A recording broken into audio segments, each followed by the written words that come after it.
Hello there friends! The main tournament of the year starts in 2 days. The major in Rio will probably be the hottest and most emotional major in history of Counter-Strike. All teams are trying to approach this event in their best shapes with new strategies and obviously some of their signature moves. I decided to make a video about the main favorites, dark horses and the teams who are most likely to fail at the major. This is not a pickem, but rather a discussion. I'm not an analyst, I'm not an expert, I just like to watch CSGO like you. So let's pretend this is some kind of friendly chat and a pop stomp, and let's get straight to it.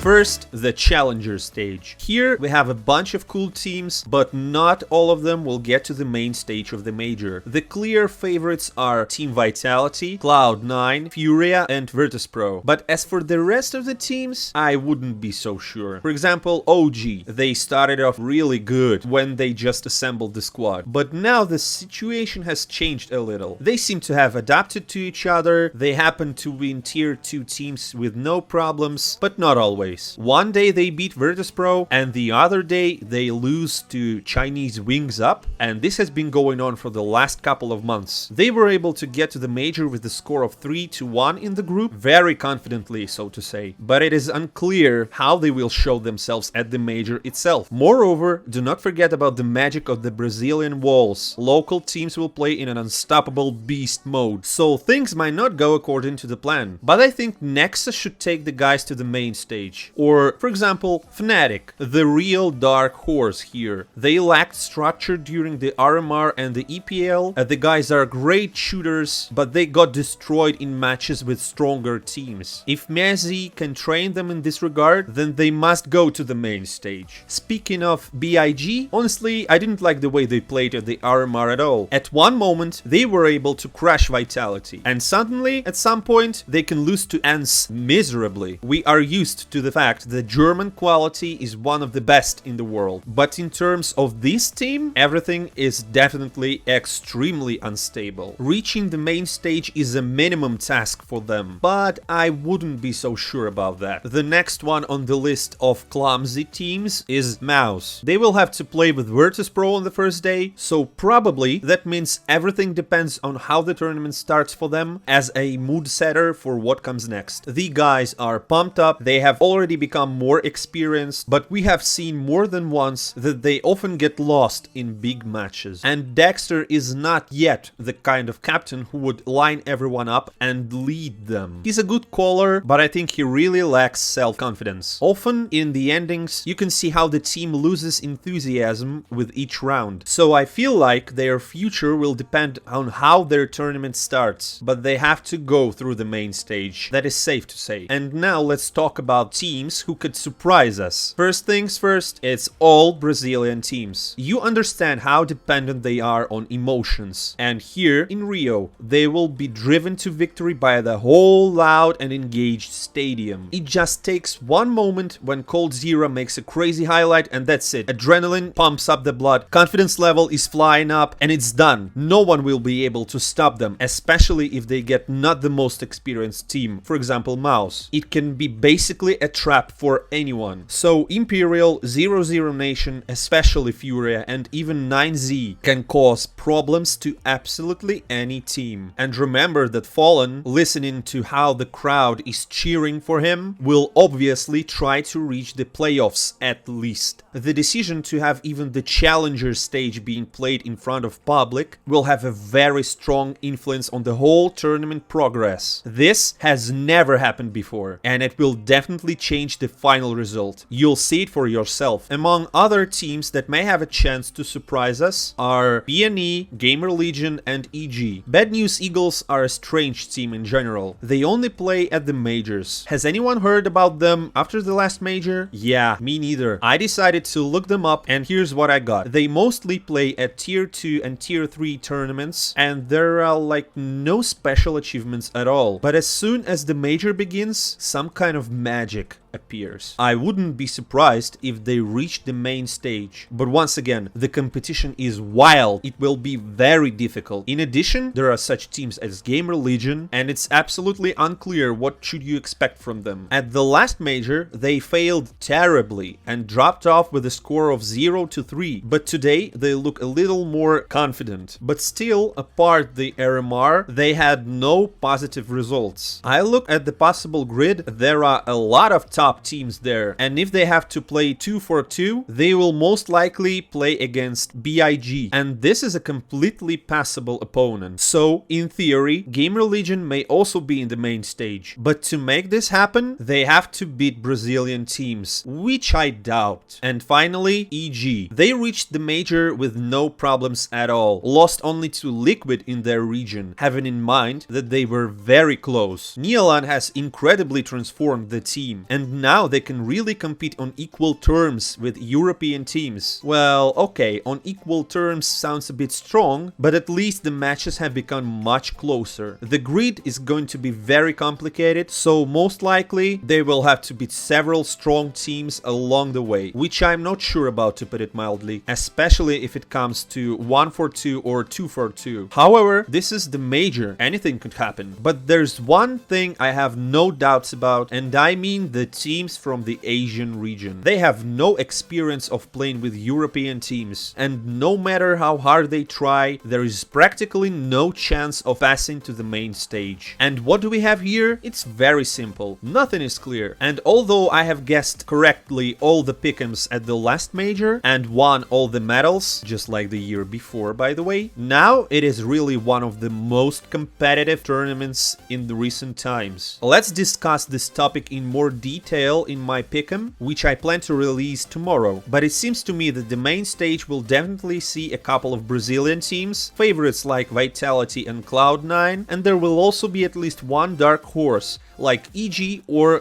Gamer Legion. What do you think about the Challengers stage? Write down below in the comments. And also, who do you consider favorites of this tournament? Well, and now let's talk about the bigger picture of the major. True, it's still unclear who will get to the main stage. Maybe Imperial will win everyone with a score of 3-0 without even a chance, and there's going to be a clear favorite. But to be honest, from past experience, we can say that everyone expects Navi, FaZe, Vitality and Cloud9 in the finals. These are the most obvious options. But honestly speaking, the last two teams still have to pass the challengers. Who knows, maybe this will turn out to be a difficult task for them. For me, Navi and FaZe do not look like sole favorites at all. We saw this in past tournaments. The other lineups have been going through reasonable changes, and now we have a wild competition in the pro scene. At least to see Vitality and Liquid in the final of the EPL was a little unexpected. So we may also stumble upon a similar, not the most obvious grand finals match in this tournament. Bookmakers believe that either Navi or FaZe will most likely win this one, or with a slightly lower chance it might be Vitality. The next ones on the list are Cloud9, Heroic, Liquid and finally Furia. But honestly, I would put Furia higher on this list. You know, they're home buffed, as they say. Although I often don't like their style, but it's spectacular, fast